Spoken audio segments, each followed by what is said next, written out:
మంచిర్యాల జిల్లా బెల్లంపల్లి ఆర్టీఓ కార్యాలయం ముందు తమ భూమిని కబ్జాదారుల నుండి కాపాడాలంటూ ఉరితాడులతో నిరసన వ్యక్తం చేసిన బెల్లంపల్లి మండలం ఆకినపల్లి గ్రామ భూమి బాధితులు జాడి తిరుపతి కుటుంబ సభ్యులు.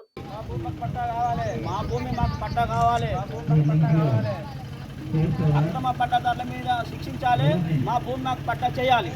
చేయని ఎడలా మేము ఆర్టీఓ ఆఫీస్ ముందు, ఎంఆర్ ఆఫీస్ ముందు, కలెక్టర్ ఆఫీస్ ముందు ఉరేసుకోవడానికి చాంపీలే. ఏదో బెదిరింపులు కాదు. ఇవాళ మాకు న్యాయం జరగకుంటే రేపో ఎల్లుండో కలెక్టర్ ఆఫీస్ కాడ మరియు ఎంఆర్ ఆఫీస్ కాడ, ఆర్టీఓ ఆఫీస్ కాడ ఖచ్చితంగా ఉరి చేసుకుంటామని మీ మీడియా సమక్షంలో మేము తెలియపరుస్తున్నాం. మా ఆవేదన బాధ ఏంటంటే మా భూమి మీద మేము దాదాపు ఇప్పటికీ 60 సంవత్సరాలు జీవిస్తున్నాం. మాకు కనుక ఈ న్యాయం జరగకుంటే మేము ఖచ్చితంగా ఉరేసుకుంటాం. మేము ప్రభుత్వాన్ని అడుగుతున్నాం.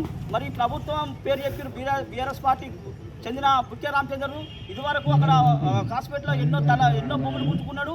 ఇప్పుడు సార్ నేను అదే చేస్తారా, నువ్వేం చేసుకుంటూ చేసుకో, నాకు బీఆర్ఎస్ ఎమ్మెల్యేలకి ఇప్పుడు వచ్చిన కాంగ్రెస్ ఎమ్మెల్యేస్ నా అండదండలు ఉన్నాయి, నువ్వేం చేయాలని చెప్పి అక్కడ పొక్కులైన ఉన్న ట్రాక్టర్లు పెట్టి ఆయన ఇష్టారాజ్యంగా ఆయన బీఆర్ఎస్ వాళ్ళు, కాంగ్రెస్ వాళ్ళు అందరూ కలిసి ఆ భూమిని రియల్ ఎస్టేట్లోకి అమ్ముకుని కోట్లాది భూమిని అమ్ముకొని నా కుటుంబాన్ని నన్ను మొన్న శనివారం పోతే కత్తులు పోటాలతో గెలిపితే ఆ స్థానిక ఎస్ఐ గారి దగ్గరికి పోతే ఆయన ఇంతకుముందు అన్నాడు ఇది సివిల్ మ్యాటర్ మేము పట్టించుకోని డిపార్ట్మెంట్ అంటుంది.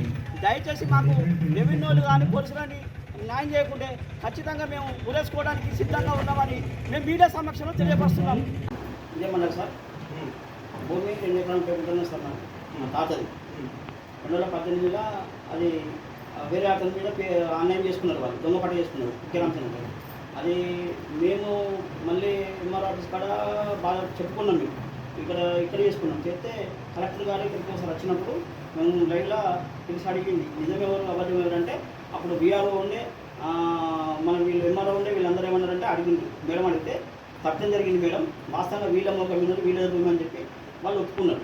అలా ఈ టెస్ట్ ఇట్లా చేసేది వీళ్ళు అన్నీ అయిపోయారు కదా, వీళ్ళు మళ్ళీ వేయాలంటే 2019లో మనకు రిసర్వ్ ఫైల్ పెట్టి 6 ఫామ్ 7 ఫామ్ 8 ఫామ్ జనరేట్ చేసి సార్ మరి తమ్మి పెడితే అయిపోతుంది కదా సార్ అంటే దాని ఇంకా పెద్ద లీడర్ ఉన్నారా బాబు నేను చేయమని చెప్పి ఎంఆర్ఓ చెప్పిండు. అయినా మేడమ్స్ వల్ల దాని వెనుక పెద్దోళ్ళు ఉన్నారు, నువ్వు ఏం చేయలేము, ఏదైనా ఉంటే నువ్వు కలెక్టర్ దగ్గర మాట్లాడుకోమంటే కలెక్టర్స్ ఎన్నోసార్లు మొదలుపెట్టుకొని ఇస్తున్నారు సార్.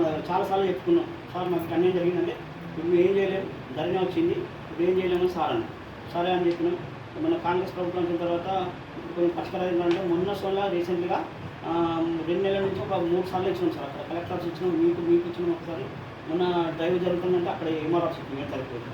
మాకు ఇంతవరకు ఫోన్ చేయలే, మమ్మల్ని పిలిపిస్తారు. అప్పటి నుండి ఇప్పటి వరకు మమ్మల్ని ఏం మీరు పిలిపిస్తారు కోపంగా సార్. మాకు ఆ ల్యాండ్ మమ్మల్ని చేద్దాం వాళ్ళ చేద్దాం డిస్ప్యూట్ ల్యాండ్ ఉంది సార్. ఆ డిస్ప్యూట్ ల్యాండ్ ఇలా చదువు చేసి ఆల్రెడీ రియల్ ఎస్టేట్ అమ్ముకొని దాన్ని క్లాస్ పెడుతుంది సార్. ఇలా మీరు కాపాడి మీరు లైవ్లో మీరు పంపించి మీరు అడగండి, చూడండి. అలా పొక్ ల్యాండ్ ఉన్నది, అలా ట్రాక్టర్ ఉంది మా ల్యాండ్. మేము అడిగి పోతే చంపుతామని గొడ్డాలతో చదువుతో గెలిమేరు. వాళ్ళు ఇది వరకు వాళ్ళ మీద 2 సార్లు కేసులు అయినాయి, కాస్పేట మండలంలో కేసులు అయినా సార్. 2016లో మాకు ప్రొడక్షన్ లెటర్ ఇచ్చింది సార్. ఇదే ఎంఆర్ఓ వీళ్ళ భూమి అని చెప్పి ఇచ్చిన లెటర్ ఉన్నది.